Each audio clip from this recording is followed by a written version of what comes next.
Welcome, everybody, to the Weekly Grind Podcast. I am your host, Keith Fabbri, with my co-host tonight, Tommy Styles. And Tommy, how you doing? I'm good, bro. We are waiting on Todd. We don't know where he is. He's AWOL, so whenever he calls in, we'll have him on too. But we are here tonight, Tommy. We have a couple of guests tonight with us on the show. Women's Physique IFBB pros. We have Delane Hart and Natalie Wolfe. Ladies, welcome to the show. Thank you for having me. Welcome, guys. All right, so we're going to talk a little bit about your preps, guys. You're both prepping for pro contests right now, currently as we speak. Delane, you are 5.5 weeks out from your contest, and Natalie, you are what, 7 weeks out? 8 weeks out? Yes, well, it's about 7. Yeah, 7.5. Okay. 7. All right, cool. So let's start with Delane. Do you want to be called Laney or Delane? Call me Laney. Laney? All right, All Laney. my friends do. All right, we'll start with you. Give us a little bit of contest history, who you are, when you turned pro, all that good stuff, in case somebody doesn't know who you are. Okay. Let's see. I started bodybuilding back when I was 13. Fell in love with it. Okay. Quit when I was almost 18 because the boys teased me. And fell back in love with it as I was competing as a triathlete. And I would weight train, and I'm trying to remember when I started. It was 2013. Okay. I did my first show. I had a coach who said, go big or go home. So I did Europa, Dallas. Wow. And I won Masters, and I got 4th in Open. And all the ladies ahead of me that year went on to win their pro cards. And I worked hard the next year.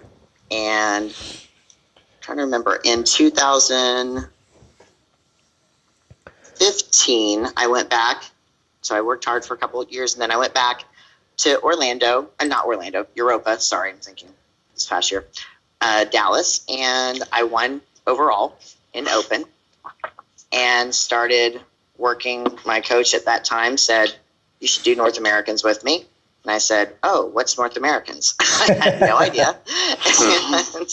And I was a single mom by that time, 3 teenagers, and I was working 3 jobs and worked my ass off, went to North Americans, and I won Open, and then won 35, 40, and 40. And that's how I won my pro card. Nice. And my best showing in the IFBB has been 5th at Orlando Europa. Okay. So cool. How many pro shows have you done? I've only done 2. Okay, nice. Yeah. Yep. I've done 3. Take that back. So sorry. I don't count my debut. I got 10th at my debut. Okay. And my coach, who I was dating at the time, dropped me 5 days out because we had a big fight, and I had to bring myself in, and it was a train wreck. Nice. So yeah. How about you, Natalie?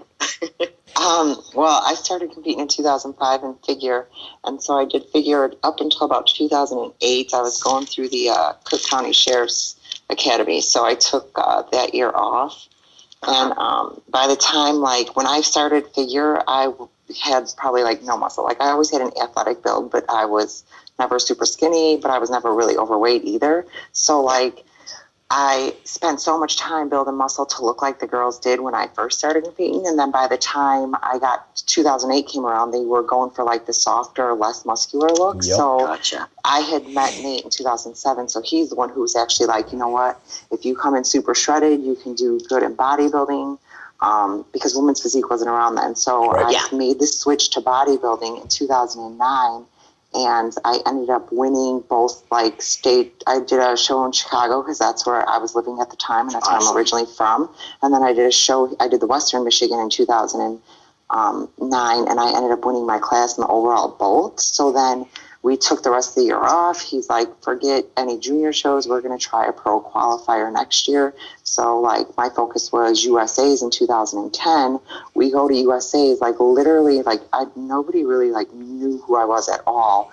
But I ended up taking second as light heavyweight at USA's. Girl, like that's to badass. me, yeah, I know. Like I really like back then. I like think about it now. Like that's really like how people started to get to know me. I think only because like I came out of nowhere. No one knew who I was, and I like just ended up taking second. So I went on to do North Americans that year too. Then we decided after I placed second, we're like, ooh, maybe I got a shot at North Americans.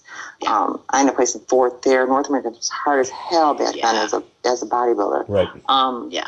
But then 2011, I still did bodybuilding, and I ended up moving up to the heavyweight class and taking fourth in the heavyweight class. My whole thing with bodybuilding was like, I'm 5'7", so like I felt like I could not get any bigger, like without doing stuff I didn't want to do. You know what I mean? Like I had gained the muscle that I genetically probably could have, you know.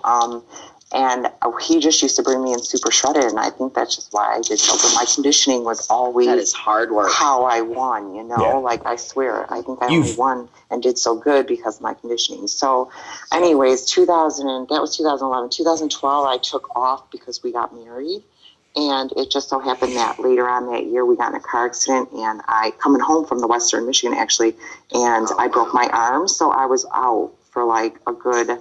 I had surgery, I had a plate put in it, blah, blah, blah. I like was out of the gym for a good 3 months straight. So anyways, 2013 was just me trying to get my body back and in the gym again. So that's when he was like, you know what, maybe we should make the switch to women's physique. So what happened in 2014 is I did the Grand Rapids. That was my women's physique debut. I ended up winning the show.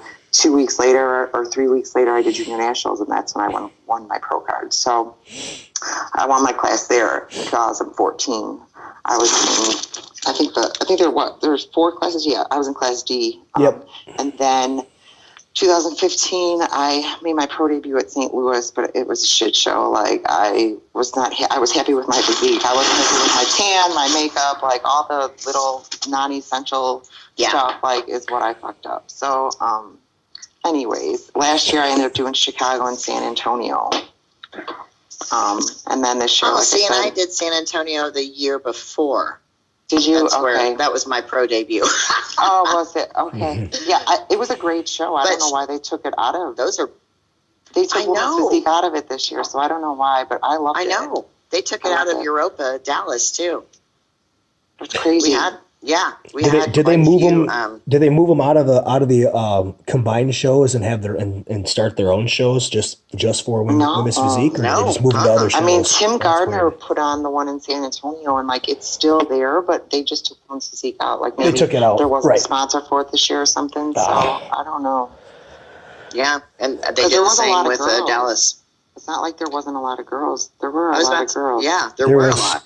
A lot of girls, because I remember, was it Chicago last year? I think there was wasn't there 20 girls? Shit, yeah, there was a ton more than that. There was like 25 of us. Right, and then San Antonio, I think there was almost as many. Yeah, so it's not like there was there was a lack of participation. It's not like they had 6, you know, and we're going to drop it because the numbers are down. Same with Dallas. I mean, San Antonio the year before, so I don't know. Yeah. Shreveport was big. So I'm expecting it to be big this year too. So I don't know. Like I said though, I just feel like every show, unless people are waiting to like summer shows, I don't know. But I just feel like the numbers are down at every single show this year. Right. Well, that's early in the year too. I mean, they could be waiting, like you said, they could be waiting to closer to the Olympia and stuff, and so they don't have to diet twice a year. Then like Hawaii, it looked like there was hardly anybody at Hawaii. Right. But who has the money to go to Hawaii? I was going to say, that is honestly the dumbest place to put a show. Okay, so there was 4 people at the London show. Oh my God. You know what? I saw those pictures. You're right. There's a London. This weekend, there's only 4 people at that show and wherever. Yeah. So what is going on? Because they've dropped San Antonio, they dropped Dallas, Yeah. Right, but Yeah, there's a show in like Italy. There's a show. yeah. See, that's I don't even know. I mean, they're putting them. Yeah. They're putting the shows in the wrong spots. I mean, I think they're hoping to get the the foreign International. Yeah, the international IFBB pros that don't compete that often over here to give them something, but at the same time, the meat of their IFBB. Orlando had a lot of them last year. The meat of the IFBB women's physique circuit is in the United States. Exactly. That's not like their main like thing over in Europe as far as that goes. It's a bikini over there. So why are you putting shows over there for women's physique? That don't make any sense. That's why the numbers are down. They should have the shows here in the States, and if they want to come over, then bring them over. But yeah, I don't know. I just we're always talking about, are they trying to combine with women's bodybuilding with WPD? Yeah, I don't think so. I don't think so now. Now, last year, if you had asked me, I did. But now with what they're judging, yeah. Well, let's talk about that. What do you think? What the difference this year as opposed to the last couple of years? I don't know. Are they going more? Are they going more more conditioning? Like it was last year, but I don't know. It's different. I was talking with one of my pro girlfriends yesterday, and I'm just putting it out there. It's almost like a popularity contest. Yeah. A lot. We see that a lot. Yeah. And a lot of girls get overlooked. The Arnold was interesting. Yeah, it was. Yeah. Is that the politically correct Yeah. word? It was interesting. I'm trying to be. Well, I thought the outspoken. Olympia last year, I had a problem with that as well. There was some issues, and actually we talked about that. It was really strange. There was some no of the girls, continuity. No, because some of the girls were bigger and were rewarded on size, and then some of the ones that were bigger but shredded were they were dropped down, and some of the ones that were just fantastic conditioning and great lines but not quite as big were lost in the shuffle somewhere. It almost like it went like you look at the top 5 and it went, okay, yep, that's number 1, yep, that's number 2, but then you look at 3, 4, 5, 6, 7, you could have they were just moved around however, and it didn't. Yeah, there was no flow to it whatsoever. And we talked about that too. I had that. Todd, you're here. Yep. All right. Welcome. Are you driving again? Are you driving? Yeah, that was part of the problem. Okay. My trunk. Am I like breaking up your call? No, I can just hear a little road noise. That's all. I could hear like you're driving. Leave it to Todd. Todd's driving this week. Usually he's cooking, so it's okay. I'll go ahead. Continue with what you're saying. I just like with the judging. Yeah. And this is, I'm sure Natalie, like you talk amongst friends too. One show, Orlando, I was told I needed to come in softer. I was a little too hard, or I would have been top 3. So Jose said, "Let's fuck that." Those were his words. And I got ready for Dallas, which was 3.5 weeks later or something, 3 weeks, whatever. And I made this stupid call to soften myself up a little bit, like Tamer had told me to do. Was that Jose's call? Absolutely not.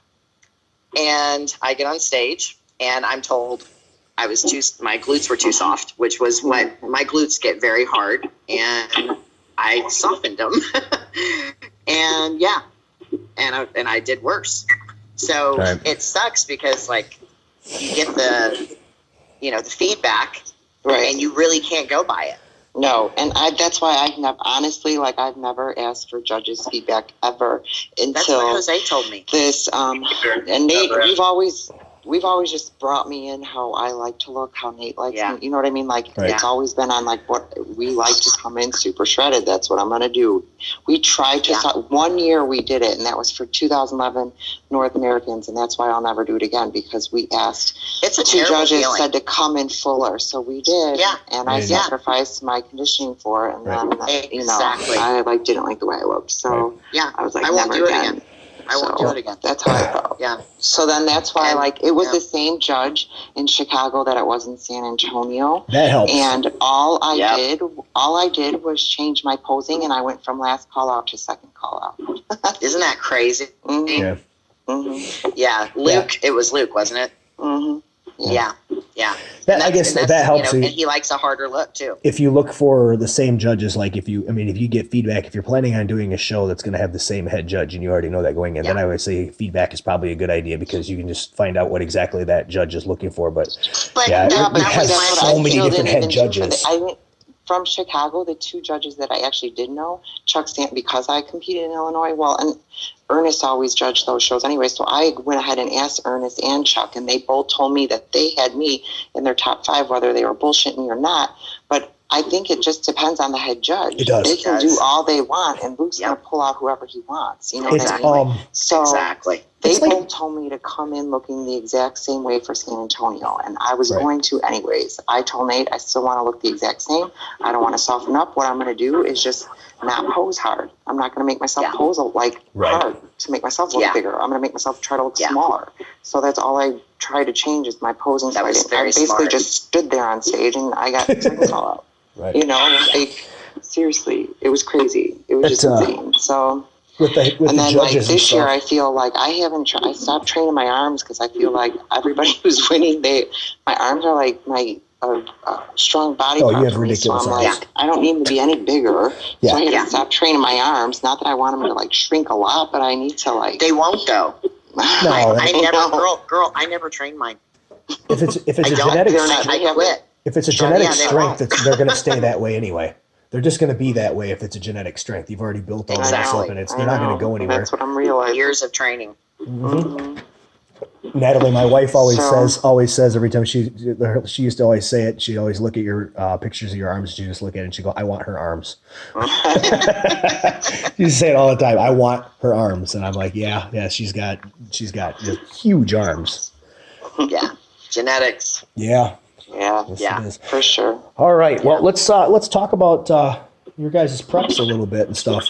Now, before we started, Natalie, and from experience, I know you like to diet really, really, really slow and really long. Like 20 weeks, right, or more? Yeah, more, a little bit long, even sometimes 23. Okay. 24 weeks. I'll go. Yeah. Okay. And then what is the purpose of that for you? For me, just less cardio, and then I get a cheat meal. Like once a week, Right? Girl, I feel for a long time, and I'd rather do that because that keeps me sane. I can handle the diet food; it keeps me sane. I can do normal life stuff then, and I don't feel like you're I can dieting. handle the regular diet. I can really handle the diet. It's not that. It's like I don't got fucking time to be doing 2 hours of cardio. Like No. I know. Number one, No. like on top of my training, there's no way. And that's always been the thing too, just so that I don't have to do I can come in still conditioned as heck, but I don't have to do that much. Right. Well, it works obviously because you come in literally probably one of the most conditioned person in any one of the shows I've ever seen you in. You're always one of the 3 most conditioned. So obviously it works for you. Yeah, and that's what I mean. Like it works for me. There's people who are like, oh my God, I can't diet more than 10, like they'd rather diet hardcore for 8 weeks to the max for 10 weeks, and deal with suffering like that. There is no way. Yeah. Can't. And then Lainey, you're the exact opposite. You I know. You diet ultra fast where you basically just step on the gas and go. Talk to us about that. And it's not really, I guess I started with Jose last year. It's been over a year. And I sent him pictures and we started at 15 weeks for Orlando. And all he did was say, have a cup of egg whites before you go to bed. And then he threw in a tiny bit of cardio. And we really did not. Things, not much changed up until 8 weeks. Right. And I can't say I have to diet a lot of my competitors harder than I do. Right. But I truly believe, there is the genetic thing, but I truly believe it's years of being an athlete. I was an endurance athlete. Right. And so I naturally I eat a ton, people will tell you I eat small amounts all day long though.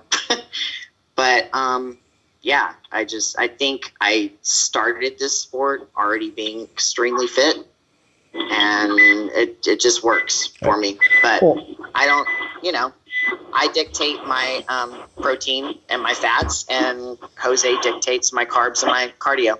Okay. Oh, really? Yeah, that's all. That's interesting. Yeah. That's interesting. Yeah, but like I check in with him every 3 to 4 days. So basically, morning. Your protein and fats. My what? Down. How do you manage the protein and fats? Do you have that down now? Yeah, I do. And this, every prep is different. And I'd love to say I'm doing the same amount as I did the last 2 prep. It's different. I'm having to switch it up this time. right. But right now, my fats are lower than they were the last prep. Right. But, it is what it is. Is that Todd? It's Todd. Todd, what are you doing?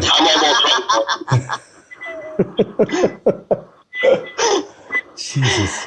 Is it raining where you're at, Todd? It sounds I like know. you're in a storm, shit, dude. You're in a blizzard. No, sorry. I'm almost there. Is it quieter now at least? Yeah, it's quieter now. Yeah. Were you driving with the door open? Window Fuck. blowing. So Does he ever change your protein and fat? Like you tell him? Yeah, I was how much gonna your ask you. intake- Yeah, I just tell him, and like when we get about 5 weeks or 4 weeks, he'll check again. He'll be like, "Hey, so what are you doing with your protein and fats?" And he'll say, "Take this out, put this in." But Okay. I dictate it up until Yeah, that's last crazy. 4 or 5 weeks. Yeah, right. Wow. but it's good. He's really big on, and this has made I feel like me a better coach because. And Natalie, you said you prepped yourself in the beginning. Yeah. You need to know your body, and nowadays people come and just expect the coach, to do, and they have no clue how their body responds to anything. And I'll be like, so how do you do with, a lot of carbs? How do you do with, higher fats? And they won't have a clue. Right. And they'll have done a couple shows and they'll be like, well, I think, So, yeah, but that's how we do it. And you Right. just like right now I get 75 grams of carbs, which is low for me. Yeah. And, see, that's cool. yeah, it's low for me. And it's been a little rough. And I'm doing 25 hit in the morning and 25 hit after training every day. Okay. So you're just doing And just then hit how many cardio. days a week do you train? I train 6 days a week. And on my day off, I do 40-40 cardio. Okay. So you're doing Oh, more so- cardio on that off day. So it's not really an off And then, day. yeah, I and don't then really only think I'll do 25 grams. And then Gotcha. 25 grams of Gotcha. carbs on an off day. Yeah, I have to. I've noticed, I did a year where Mike Francois was coaching my ex. And so he pretty much just put me on his program, but what he thought was best. And we only trained 4 days a week. And I grew. That was the year I did my pro debut, and they said, you look like a bodybuilder. Yeah, it's too big. And I did. And I grew like a weed. I need that recovery time. That's what I've learned with myself. Yeah, I don't usually get above 4 days a week either. That's Off season? Yeah. I can't. Well, even prep though, I can't train as heavy as I like to with too many days in there. Yeah, exactly. I think if Exactly. I was training different, I wouldn't be training every day like I do because I do the same thing 6 days, but then that 7th day I'm always doing something.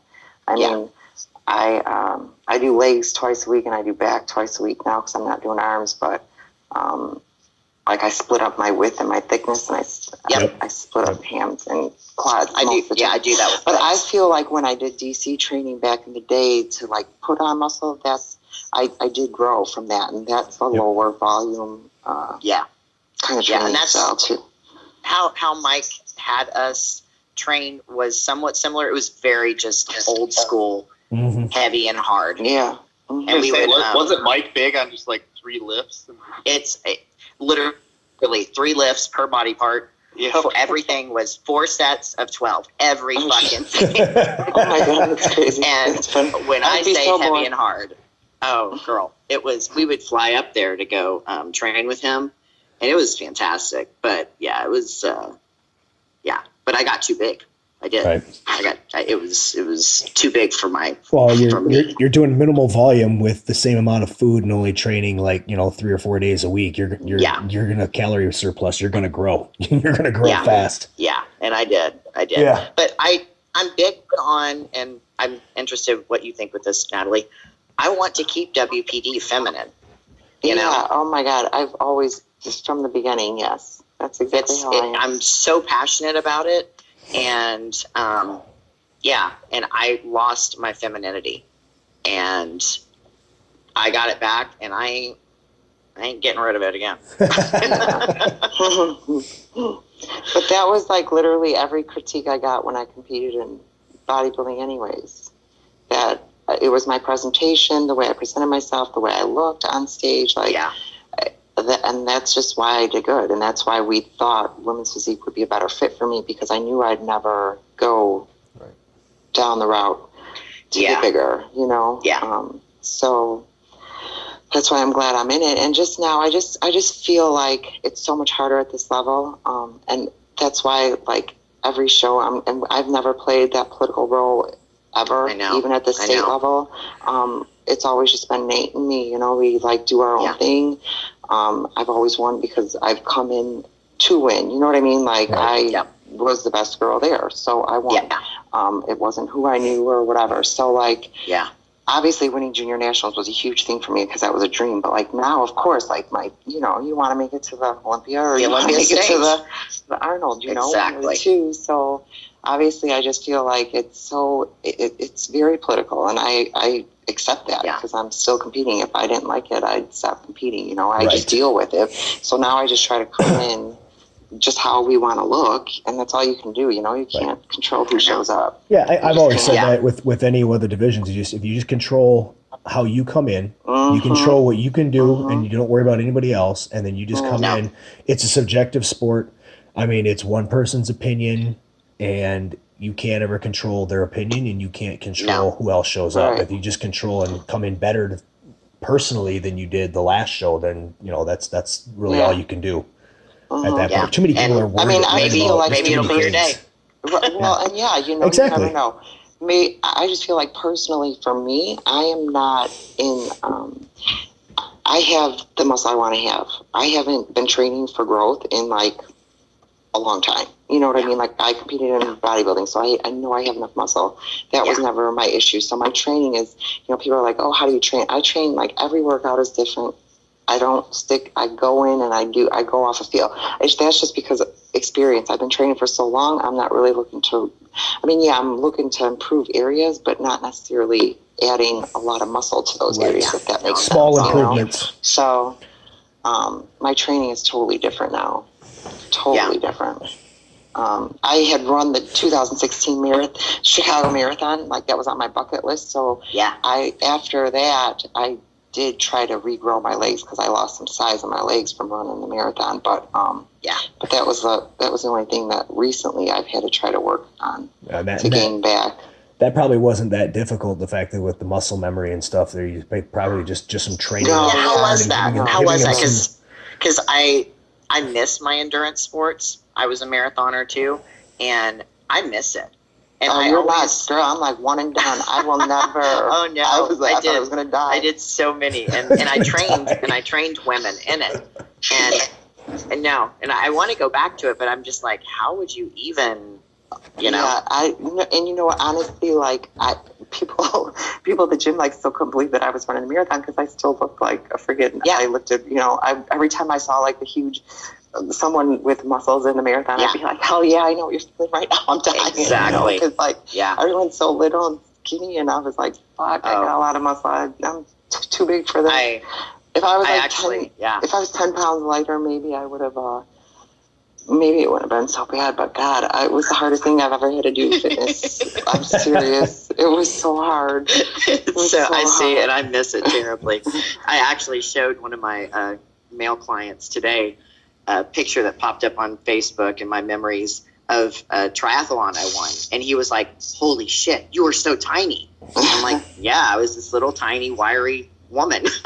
Wow. So funny. So yeah. Yeah, I just crazy. started doing legs twice a week, and it came back Right. like fast enough. Pretty I mean, quick. Yeah. Yeah. Because I remember your post when you did it, and then I remember like it was like a month later, a couple of you had like a leg day post, and I'm like, yep, they're back. It's like 4 weeks later, your legs are Right. back to normal. Because I'm not even kidding you. Like I stopped. Well, maybe like the first 2 weeks, I like maintained a 2 to 3 mile like 3 days a week. But like then I stopped completely. And now, if I had to run a mile straight, I might die. Yeah. Well, I get winded walking from the front door to the mailbox. So I can't even imagine running. I mean, if I had to run right now, I no, there's no way. My knees would probably fucking explode and my kneecaps would pop out of my legs. Yeah, and no, I I'd still think about it. I'm down. like, how did you do it? I just don't know how. Literally, don't you think you're like, I can't believe, because like Right. with me right now, the 25 minutes of intervals are killing me. Oh. And I'm like, I used to fucking go run for 4 hours. I know. Right. It's crazy. Now 25 minutes is like death. And you I know. enjoyed it. I loved it. Absolutely loved it. Right. Yeah. It's fun. All right. Well, we're going to break for commercial here, guys, and we're going to come back. Natalie, we're going to get into your diet a little bit more when we do. So we will be back.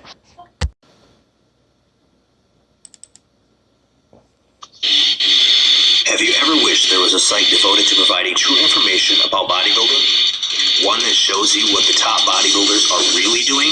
It's all here at musclementor.net. Nutrition, training, supplements, super supplements, contest prep, final week prep, and everything in between. There's training logs, diet logs, scientific articles, and hours of video footage covering every detail involved with building muscle and losing body fat. Brought to you by prep gurus Justin Harris and Brad Hall, all for only $9.99 a month. That's right, musclementor.net. Let's get freaky.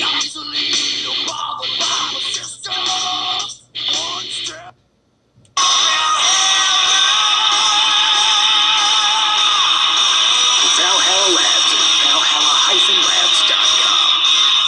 Created by Doctortoddlee himself, champion bodybuilder and biochemist, the best in testosterone support and intra and post-workout nutrition. And we are back with IFBB Pro Women's Physique competitors Delane Hart and Natalie Wolfe. And we talked a little bit about training and some of your past contests and some of the stuff that goes in with the judging and stuff in the first segment there. And Delane, we got a little bit into your diet as far as what Jose Raymond has you doing. Natalie, let's talk a little bit about your diet and what Nate has you doing and stuff. Nate's notorious for carb cycling. That's what he's done for forever. He learned from the same place that I learned from Justin Harris on that one. So I'm familiar with what you're doing, but let's give everybody a little bit of background as far as what Nate's got you doing for this prep. So usually it goes off of like what I'm training that day. That's how we've always done, how many carbs I get that day. Obviously off days are always low days. And then leg days are high days. Back days are high days kind of, but a little lower than a leg day would be. And then the other training days are usually all the same. So either chest, arms, and shoulders, or like I just do chest and shoulders. And right now, since I'm doing 2 back days and 2 leg days, I don't get that leg day diet and back day diet 2 days a week like that. I pick my thickness for my back day diet, and then for leg day right now, I don't even the carb amount that I would get normally, like that he plans out for me, I really don't even get, because I get my cheat meal still a week on my leg day, so that's kind of a higher calorie day for me. Sure. But when I start out, since I start so far out, it's still like even my off days, like 100. Like the off days, 100 carbs at that point. You know what I mean? Like it doesn't get low until like, I mean, he probably just cut that down to 50 maybe last week or something from an off day, you know. And then I don't even know how many carbs I can take on my leg day because it's my cheat meal day. So like, I get my cheat meal. It's not a full day; it's just one meal. Right. But I'm eating enough for probably a whole day. There's no limits on that. You just Yeah, well, I can't have ice cream. Like, I can have pizza. I can have but no. As far as like how much I'm eating, no, because I eat until I'm full. I mean, I'm just kidding. I'm not going to eat a whole pizza, but I mean, I'm a big eater, so I'll eat until I'm full, and then. But as far as food goes, no. So it's kind of whatever I'm craving, or we'll go out for sushi, or it's usually just a burger and fries, or sushi or pizza, and then some sort of like either brownie or cookie dessert sort of thing, sweets. like I don't know. Sounds I amazing. just can't have ice cream. So he doesn't want me eating ice cream because my body, he knows I'll be jacked up. It'll jack up my stomach. So Right. anyways. Okay. That's how that goes. But yeah, I definitely carb cycle, and obviously as I progress each week, those change. But Sure. it still sticks to what I'm training. I still go off my training on how many carbs I'm getting. Right. So Well, that's a smart way to do it. yeah. Does he have you doing any kind of intra workout carbohydrates right now? No, and I don't even Okay. do any for off season either. Oh, really? I'm Okay. past the point of growing, so I don't even use them. Sure. No, I don't even that's okay. Yeah. I mean, I use a drink, like I use essential. I use Right, you're using amino EAAs, acids but you're and stuff like that. But I don't add any intra carbs. Right. So. You're not taking any high molecular carbs or even Gatorade or anything intra workout. No. Okay. No. Nope. Okay. Cool. And then Delane, you said you're at 75 grams of carbs right now. Is that what you said you're at? Yeah. Jose has you. Yeah. And where does that usually start? Does he start you high and then bring you changes every 3 down, or days. okay? Huh? Does he start you really high usually and bring you down? Or Yes, okay. yes, he does. He So does. then do you eat the same thing every day? No, pretty. I mean, like, do you sort eat the of, same but amount of carbs every day? for like 3 to 4 days. Right now, we I checked in with him on Monday morning, and I check in with him tomorrow early morning. Okay, so tomorrow morning when he sees you, he might look at you and say, it could change. Yeah, he could look at you and say, 100 grams of carbs instead for the next 3 days. Yeah, okay. it could change. But right now, the past 10 days or so, I've been at, he cut me back to the 75. So it's 3 meals of 25 grams of carbs. Mm-hmm. And, And then do you fluctuate your fats if he lowers your carbs, or do you keep your fats the same? I recently actually just lowered them because I came to a standstill. I took them up higher when he pulled back my carbs. Sure. And I haven't been dropping. So I'm kind of playing around with stuff right now. I still think that's so crazy that you control that. I don't know. I would not be able to do that. I need somebody to tell me what to eat, or I'm gonna. Yeah, and I think because the coach before him was very, very, very controlling, and this has been kind of liberating. And I can text him and just be like, "Hey, can I do this instead?" Or Right. But I think also, I'm so busy as a trainer. I like having the same thing, and for 3 days straight, it doesn't bother me at all, not one bit. And I mix up my greens. My son and I go to the farmer's market. I'm on a Brussels sprout thing, and But I like my rice. I like my rice cakes. I'm real simple. Natalie, Yeah, I'm the same way though. Like I eat the same exact on those certain days. Like I was going to ask you that. I was just going to ask you chicken out that. of my bag with rice cakes, Yeah. Yep. or my potatoes. Like I eat the same thing every day. I'm boring. I can handle it because I know I'm getting one cheat meal a week right now. Yeah. When he pulls that, I'll start crying. He doesn't ever do cheat meals with me. Like, he could tell me last prep, as I was much leaner. I was too lean, honestly, starting it, And he would be like, you know what? Go enjoy a meal. So that was his way of saying a cheat meal. This prep, there's been none. Yeah. No, and I'm sure mine will get pulled at one point. But you know how it is. It's like, But honestly, last year, because in 2016 I did the marathon, I started off my prep a lot leaner than I normally do, and I literally had that cheat meal stayed in all the way till that 2 weeks out, and then I was just had to go 2 weeks without any cheat food.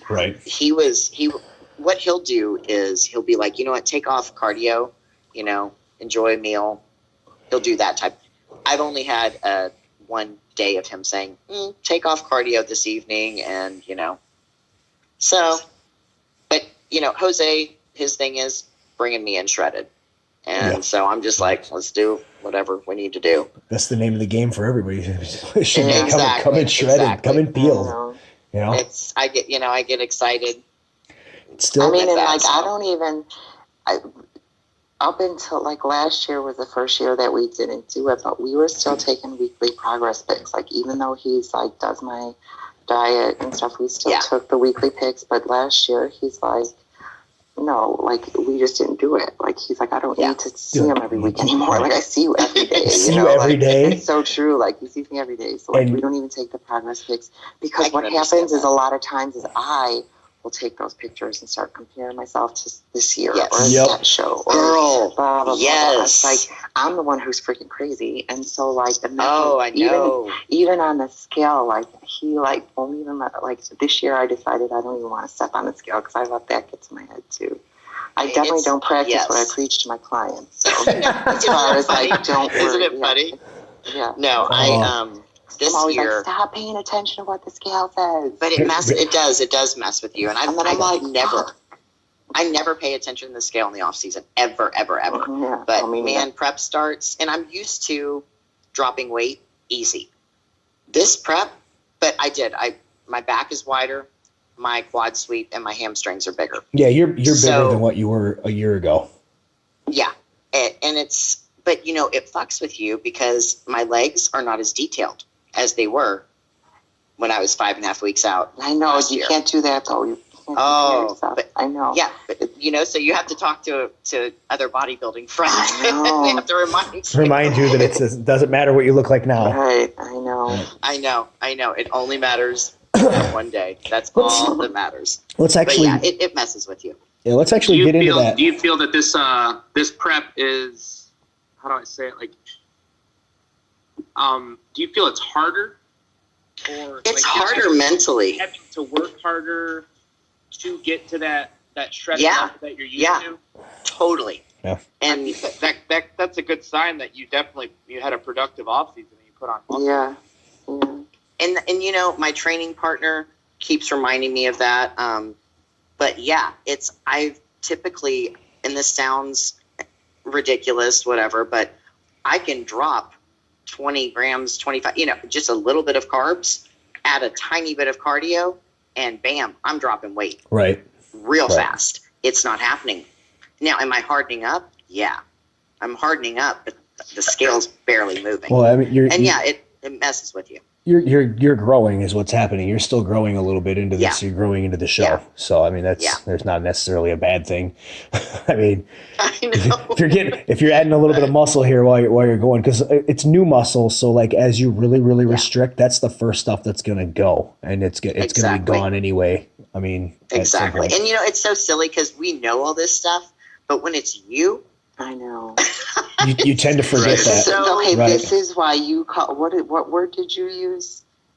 Fragile? Did you use fragile? It's fragile. Yeah, it's not fragile. We're fucking crazy. We're not. No, we're just fucking psycho. Crazy. We're just fucking crazy. Yeah, you know what? We're just as bad, though. I send video to Jose, and I will just study those. And finally, like now I've learned I send them to also my training partner. And he's like a brother to me, and he will go, okay, and he'll find all the good. And I'm like, all right, I can't watch it again. Mm-hmm. Like, I can't, because, man, it just, We're just as bad. I mean, I do the same shit. Like, I mean, I'll sit there. I'll sit there and look at pictures of myself. I just did it the other day. This weekend, I was looking at pictures from the 2014 Michigan, and I'm like, okay, so I'm looking at pictures from 2 weeks out and going, oh, you know what? I look fucking sweet here. If I wouldn't have fucked up the end with the aldactone and stuff, I'd have been fine. And then I'm looking at myself now, and I'm like, can I just replicate that? I'd be and not fuck up the end. I'll be all right. So you're driving yourself nuts, thinking, you know, I need to reinvent the wheel here, but I mean, and then sometimes it's good because you forget some of the things that you did in the past that worked really well, and then you can utilize those things and utilize them now. But other times it just if you're looking at pictures from like a year ago to now, you're waking up at 2 a.m. in a panic. Right, you're gonna fuck yourself up. Right, because it's hard to objectively and constructively look at yourself. You can do it for other people. You can tell people what they need to what it is that they need to know and what they need to hear. But having an eye for yourself, it's hard to the do. Person who can have an eye for themselves. Well, do you ever? That's just to me. You ever look at pictures of yourself, and you look at pictures of yourself, and you're like, you're down on yourself, but then you look at pictures of yourself, and you forget, like from 2 years ago, look how fucking good you looked. But you think, when you pull those pictures out, you can't believe how good you look because you thought you looked like dog shit, but now all of a sudden you look at it and go, hey, damn, I looked really good there. Because your eye is showing you something different than what's necessarily really there most of the time, especially when you start getting closer. It's so hard to be objective with yourself and and not tear yourself down, because you're going to be your own worst critic and your own worst enemy. Couldn't agree more. No. Couldn't agree more. For me, I find that looking back usually is like a relief. So you could look at something 2 years ago and be like, wow, I thought I looked pretty good then, but I actually look a hell of a lot better now. Right. So So sometimes, I kind of get like that. Sometimes you need to look back just to really appreciate how far you've come and embrace the process. Yeah. See, right now I'm at that point in prep where I look back and I'm like, damn it, I was so shredded at 5.5 weeks last year. Right. But then, that's when you bring in somebody else with a good eye who goes, yeah, but look at your quad sweep now. Yeah, but look at your, so. Well, if you're bigger, your shape is better. I quit looking at myself. I kind of stop after a bit. Yeah. I have to.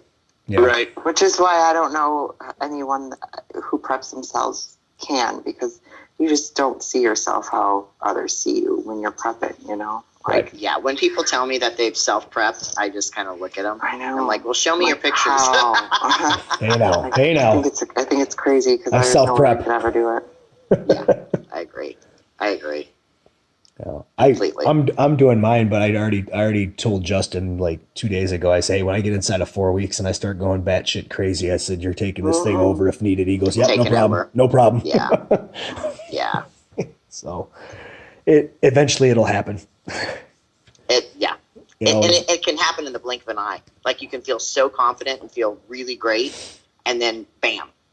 Right. And it can be something so minor. So yeah. What's crazy is Dorian Yates prepped himself and he did pretty well. So it's he's on another level. I know. We've all watched the London Reel, Yeah. Yeah. So I mean, I have and a lot of those guys did though back then. That's what Jose was saying. Like a lot of them did. They would prep themselves. The majority of them did back in the night. There really wasn't any kind of coaches. There was like a couple of guys that worked with like Chad Nichols worked with a couple of guys, and Aceto was around back then. And he worked with a couple of guys, but for the most part, they all pretty much Tom Prince. They pretty much prepped themselves. They did. They pretty much all prepped themselves.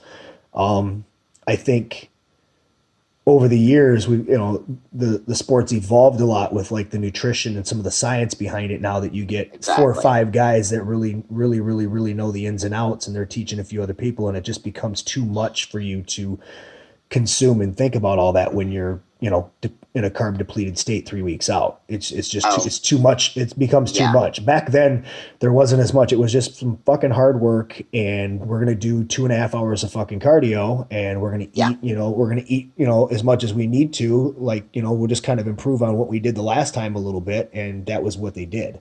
Now they look great, but there was also not as much. Those guys competed more often. Also, they competed a lot more often. That's funny. Yes, they did. Because Chris Aceto, he's had to obviously change with the times to be a good coach, but he said in the 90s, nobody was fucking carb cycling. Nobody even knew what that meant. And now, you guys are talking about carb cycling and highs, lows, and medium days. It's just crazy that all the evolution of what science has done to bodybuilding. They just, they ate what they needed to keep their metabolism moving, and they got themselves in a calorie deficit by, training twice a day and doing cardio twice a day. That's what they did. They just trained a lot more often. And then, like I said, they competed more often too. So if you're competing more often, that means you're constantly dieting, which means the skin's getting thinner, your conditioning is going to get better, you know? Yeah. I mean, Lavrone used to, you know, he would take time off, but when he would take time off and then he would compete and he would do the Olympia and then he would do all the Grand Prix shows for like 2 months afterwards. And then he would be done. Sean Ray would do the same thing. He'd do the Arnold and they'd do like the New York Pro or something, or well, I think it was the LA show at the beginning of the year. He would do that, then the Arnold, then the New York Pro, and then that was it, and then he would do the Olympia. You know, and then he would do a couple of the Grand Prix shows. So some of those guys were doing 6-7 shows a year, you know? Yeah. They were just constantly dieting, and the only time that they took off was their little off season was like 2 months over the winter time. That's what they had, and then they start getting ready for shows again. But they also were doing guest posing appearances, you know, shredded 2 weeks, basically looking 2 weeks out all the time. Yeah. You know? Yeah. It's different now. I can't imagine, you know, I'm prepping clients and, you know, like we were talking earlier, just helping them emotionally even. And I can't even imagine, I have to go into robot mode. Right. And just turn my brain off. Well, and I'm about at that point. And where I just, you just turn your brain off. And to a point there, well, you just, that's another good point is that that's something that the pros didn't do back then either. In the 90s, they didn't fucking work. Yeah. They didn't have to. The supplement industry was way different. These guys were sitting on contracts with the supplement companies. The companies paid them to use their images. They paid them to use them as basically ambassadors for their brand.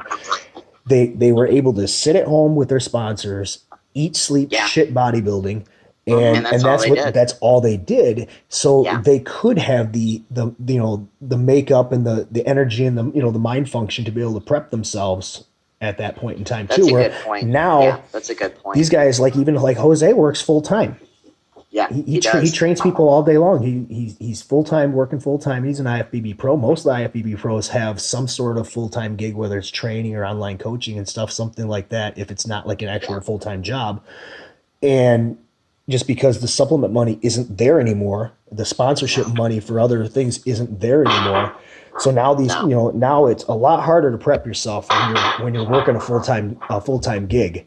You know, it's just a lot more because it's taking more out of you. You're not just, I'm going to get up today, I'm going to do my cardio, I'm going to go eat my first meal, I'm going to take a fucking nap. See, and that's okay. Here, I'll make a thing. Like when I was dating a bodybuilder, I cooked for him. Right. I never had anybody cooking for me.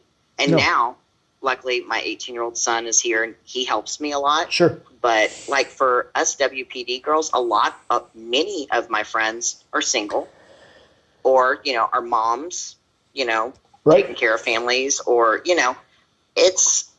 there's a difference. Cause like I'll have my guys that are in prep and they're like, okay, yeah, can you send the meal plan to my wife? And I'm like, I need a fucking wife. It's one of my jokes with my guys. Right. And it's hard. It's hard work. It's day in, day out. So, yeah. Yeah. That's a big difference, I think, between now and then even 10 years ago, back as late as 2005 to 2010, that money was still there.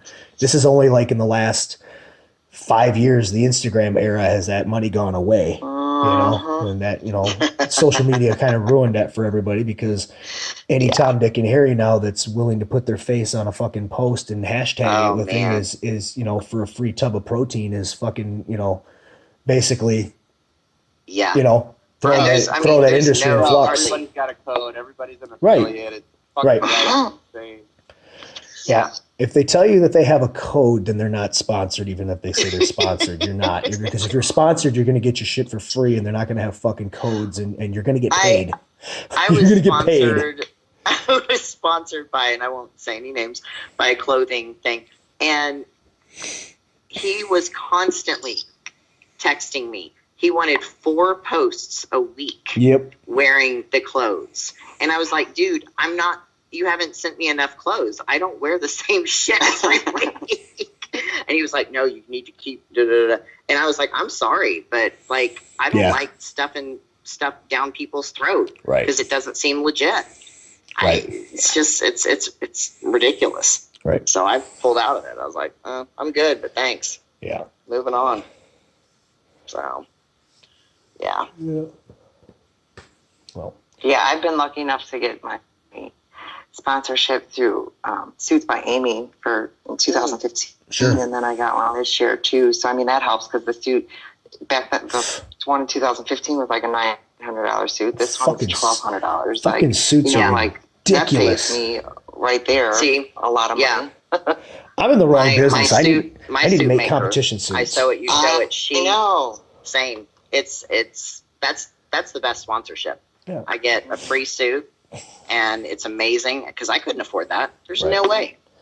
I can't justify spending that much money. I need to make competition suits. I'm in the wrong fucking business. I know. Man, Jesus, I make so much money off of those. Dude, guys, our trunks aren't shit, dude. They're like, what, 80, 90 bucks? $80. Even you can probably get them for $50.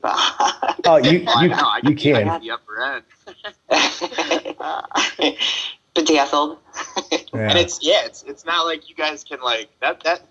Those competitor suits have like a one-time use. You're not wearing that. Yeah, they really do. Well, and that's the thing. Like, I obviously wore mine. The one in 2015, I only did one show that year, so I wore it that year, and then I decided to use it for last year's because I'm like, these guys haven't seen me in a full. I mean, I didn't compete in 2016, you know. So like, I'm just going to use it for 2017. Right. So I did, and you know, it is what it is. This one I'll probably use for this year, and who knows what I'm going to do next year. But I mean, at least the 2 shows this year I'll use it for.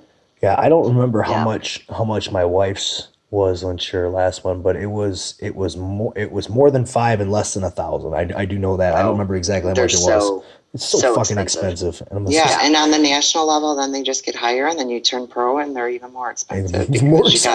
You got to compete with the shine, the shimmer. Right. Yeah, you do. Yeah, I'm lucky. My girl, I mean, if I want a new suit for a second show, I just let her know. She'll get to work. But I loved my suit I wore last year, so I wore it. And there was only 3 weeks in between. I wore it twice, and it was great. Yeah. But it's amazing to me the money that people will throw down for this when it's just a hobby to them. And that's your suits, which the figure and the women's physique suits, there's a lot to them, so I can see those being a little more expensive. The fucking bikini suits, there's literally nothing there, cost just as fucking much. Oh, and they'll spend easily, I mean, one of my girls, $900. Yeah. And that's nothing. For a bikini, just bikini competitor. Right. It's amazing. There's nothing to them. You're like, there's nothing there. No, they're really, well, I mean, you remember when they first started and the bikini girls were coming out in off the rack suits, basically. It was just a regular bikini with a full back and everything. Like one of the, it didn't have to be a regular, it could have been a regular one. Fucking year. Those suit bottoms have gotten smaller and smaller and smaller to the point they're out there in fucking thongs now. I'm like, how the fuck does this cost anything to make? You got it, flaunt it. Oh, that's how I look at it. It kills me though that like there's so many people who like they do so many shows. They have a new suit at every show. Yeah. They're in debt so much. Like we were talking about this backstage at the Chicago Pro. There's a couple girls who like totally admitted whatever year it was, like whether it be the year before that or 2 years before that, they were able to make it to the Olympia, but they were in debt like $12,000, $15,000 because of it. Like, why? Where are your priorities? It's what the fuck? Like, there's no way I'd be doing this if we couldn't afford it. You know what I mean? Like, it kills me. The lead up to the show for us guys, the lead up to the show, the prep and everything is the most expensive part. For the girls, the most expensive part is the day of the fucking show because the suit, the hair, the makeup, everything. I mean, the jewelry, all that shit. It literally costs a small fortune. Yeah. And then if like you said, if you're doing multiple shows like that, these girls want to change that shit out, and that's just. I mean, I could see how they could easily. But then you're go like, you got quick. the travel, the hotel, right? So like, exactly. That's why it kills me that these girls are able to do 1 million shows all year long. Right. Like, how I can't afford that shit. You don't even have a job. But that's okay. Right. So, but let's go back to, this is how I see it, and I had this talk with some friends recently. The Olympia, how many bikini girls are there? How many figure girls? How many?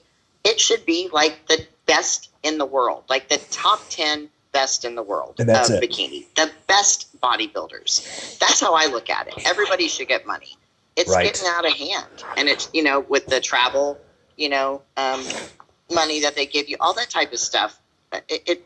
It's ridiculous, and everybody gets there. Tons of people get there just on the point system.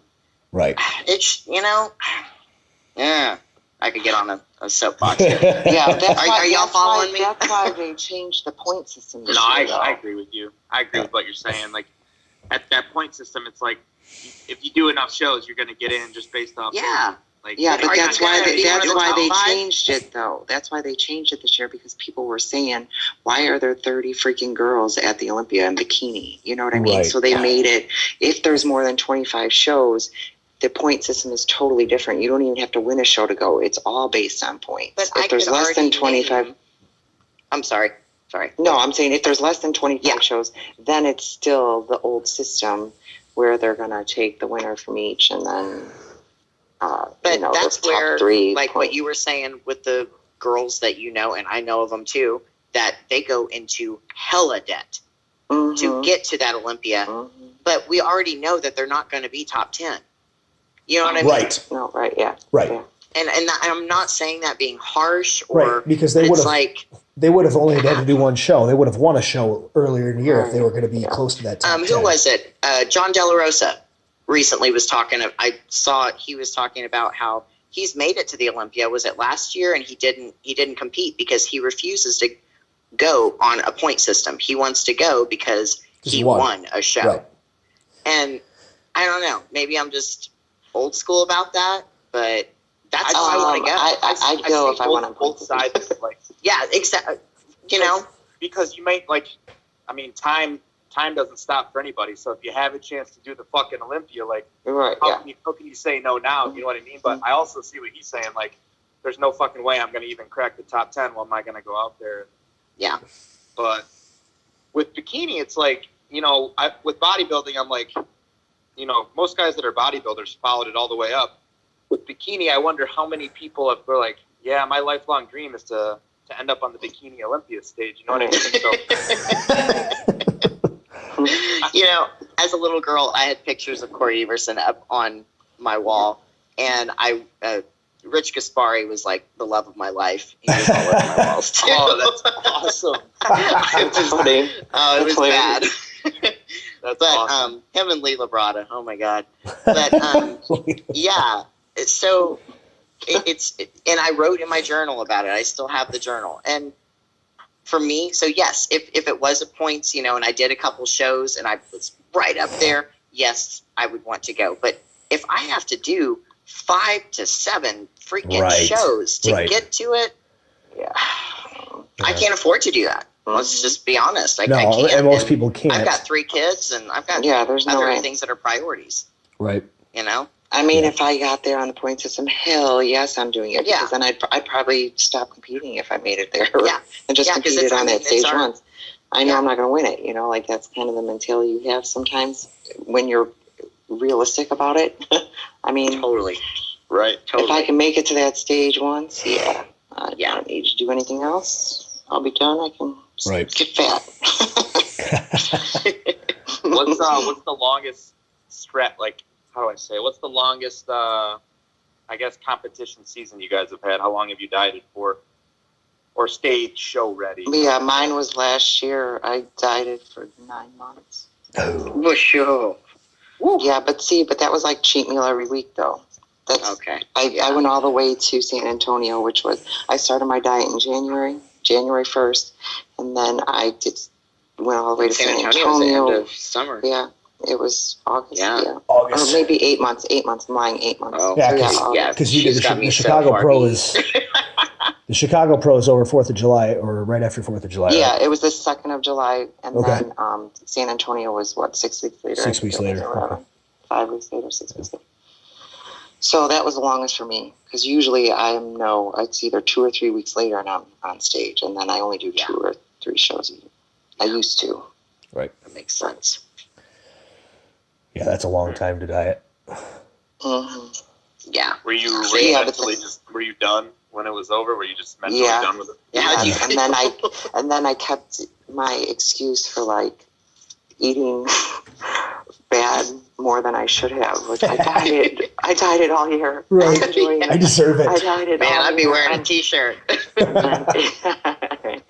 But then, like, it caught up to me, and I'm like, yeah, you're gonna stop now. Yeah. But Yeah. it's a long time.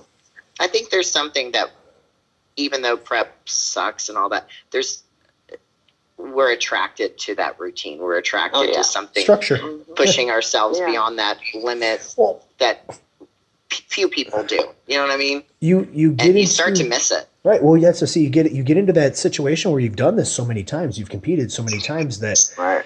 when you don't have a goal, Oh, yeah. and Oh, you're yeah. because most your good bodybuilders are all goal oriented. You have a goal. You always set yourself a Yes. small goal and then a long term goal to go along with this. Okay, Yes. the short term goal is, hey, I want to add 5 pounds of muscle this off season or whatever. All right, done. The long term So- goal is I want to be better for my next fucking show. So you have this goal and you have something to look forward to. It's something that keeps you on track. It keeps you focused and moving forward all the time. And the structure becomes normalcy, and you don't know what it's like to be normal, quote unquote, anymore. Yeah. And so when you are done with a contest, if there's nothing I went through this myself, if there's nothing lined up behind it, Mm-hmm. I mean, you drive yourself fucking nuts, because it's like, okay, Oh, I you don't have any goals. I don't have anything in Yeah. the near future. I don't have anything to look forward to. What the fuck do I do with myself? Mhm. Yeah. I did that. Well, that's why in 2016, when we thought we were building the house that year, Yep. we decided that I wasn't going to compete. And then I was like, oh, I need to do something, so I'll run a marathon. Right. Like, You went find totally something else to do. opposite. Exactly. Yep. Yeah, that happened. That was with my last one, 2016. I dieted up to that show. I had that as a goal. Then afterwards, kind of had to switch gears. My wife and I got married. And then, we're building our house and stuff, and we getting moved into that. But in the meantime, I was so focused on that, I didn't pay attention. Then once that was all done and we were moved in, it's like, okay, what the fuck do I do now? So all last year, I'm searching for, training and stuff it was okay, but it wasn't like your typical off season. It was kind of like, okay, I got 3 days this week. I got 4 days the next week, basically, I trained and stuff, but I would just have to find other little things to focus in on, as opposed to what the normal would be. Okay, I got to get ready because, in this year I'm going to do the show the next year or something, because I'm competing this year, but this was an afterthought. This was in January. My wife said, hey, go ahead. Oh, okay, cool. Yeah. Because I was planning on taking this year off too, and not doing anything until next year, but now I'm, I got that refocus again. Everything works a lot better for me. I'm just, my whole life, everything just seems like more in order when I'm competing. And that's the thing is that I think we get to that point where once you've done that so much, you're lost without it. You really are. Oh, yeah. I just had that thought today, how it's almost like a state of clarity during prep. Like everything just you're so organized. Like, right. I got my life managed to the freaking minute, and in the off season, man, I wonder where the time goes. It's fucking mass chaos. It really is. It's mass chaos in the off season when you don't have things like a structured off season that you're doing. Yeah, it's ridiculous. For me, it's like an anchor at times. Yeah. I've been through a divorce during prep. Yep. A child in and out of the hospital, and other people I would never recommend that, but it was that one little bit that was something that was mine in the midst of chaos, just pure chaos. Yep. And I wouldn't recommend people doing that, but for me, it worked. Yeah. And I could throw my frustration at not being able to control other areas of my life. I could throw that in to my training, into my dieting, and just be, and it's weird, like this prep, I am so at peace and happy, and I'm like, it's kind of weird. I don't have something I'm fighting against or anything. And I'm like, huh, okay. This is how normal people do prep.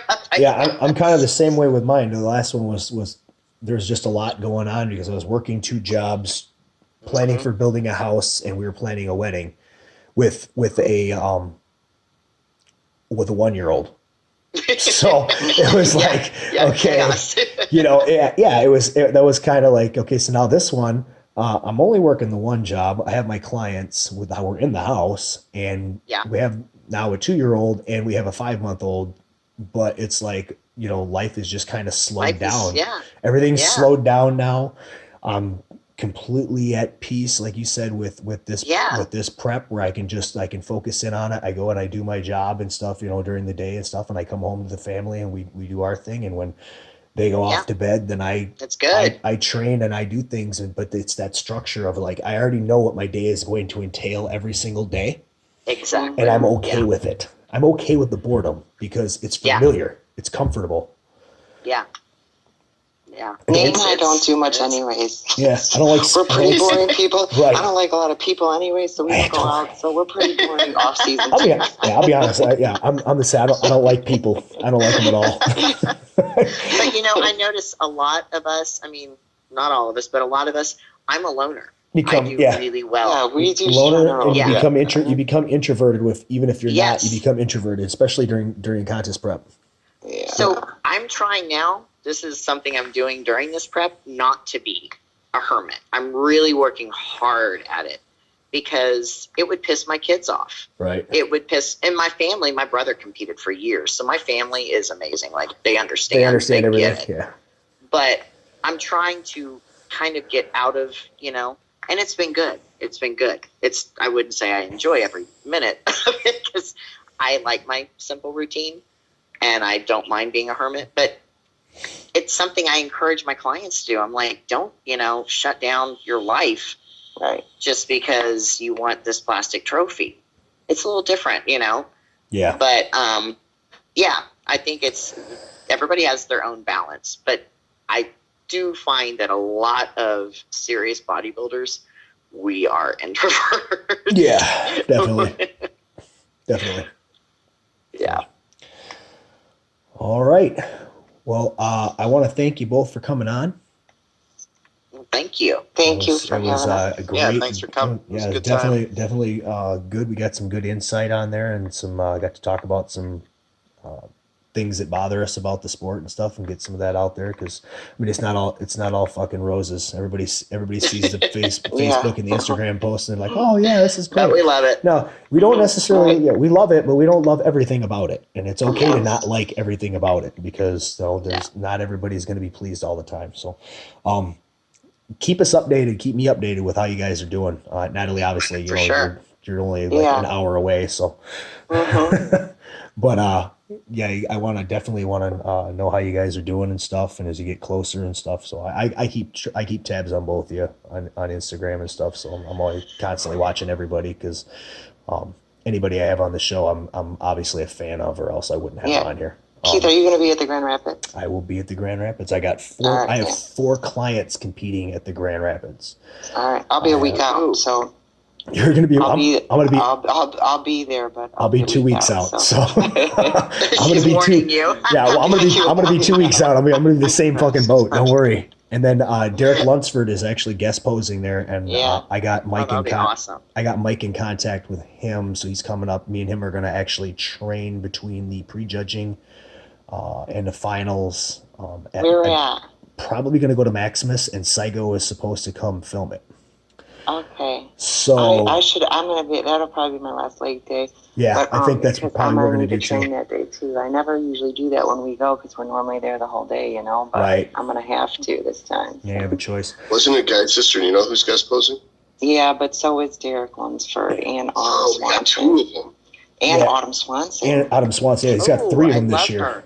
He's got 3 guest posers this year. He did. And then Guy is actually giving a seminar at Maximus on Sunday before he heads back to New York. So yeah, that's he's got a good weekend coming up. Mike always puts on a great show. It's my favorite show. He puts on the best. I mean, yeah, they go long because he's got so much involved in it. But between the little expo that he's got in the lobby and the all the guest posers and everything, and just all the work and the detail that he puts into it, he puts on the best fucking show I mean, you get what you pay for. You're paying for that ticket. Like, Yeah. I'm sorry, they're so expensive. Yes. Like, you should be able to see like more than just one Right. local competitor Right, exposing. right you down, know? right down to the contest posters. His contest posters are I know. always made up. The just tickets are. I was on a fucking ticket when I won. tickets. Like, oh my god, Yeah, that was amazing.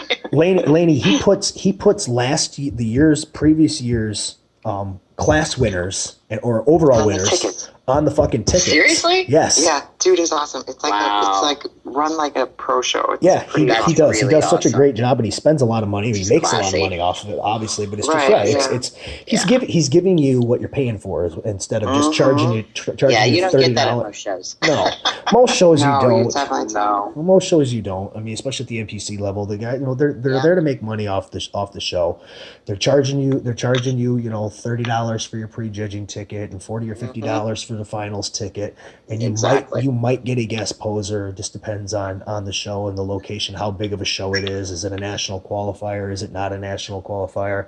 You might get a seat, you might not. Right. That's how Well, it is Mike, around that's the here. thing. Mike, Oh, Mike, jeez. they're all the finals tickets are all his finals tickets are assigned seating. So you buy a ticket for your seat, but all the tickets have, like I said, they have the last year's winners on the damn things. I don't know That's anybody else cool. that does that. And then That's very his cool. contest posters are just second to none. He spends a Yeah, lot of time and a they're lot of money on those posters and stuff. So it's a good, that's like my favorite show. That was actually my first show I ever did. Oh, that's awesome. Yeah, that's Was cool. in 2010, and I did that one. That was the first show, and obviously I shouldn't have done that show. I mean, I did no business being at that. I should have done a smaller show, but I didn't know any better. That's the only one I knew about. So, but I feel ya. yeah, it happens. But yeah, I will be there. Saying I got 2 figure girls, a men's physique competitor, and a bodybuilder that are competing that day. So Cool. I'll be there. all right. Well, ladies, Tommy, Todd, it's been a good show, and this has been the Weekly Grind Podcast, sponsored by Valhalla Labs at valhalla-labs.com, and we will be back next week with Charles the Tank Dixon. We'll talk about his Indy Pro win, and we'll talk about the Arnold and his experience there. So until next week, for Tommy Styles and Doctortoddlee, and for Natalie Wolfe and Delane Hart, I am Keith Fabbri, saying we will see you later, and keep grinding.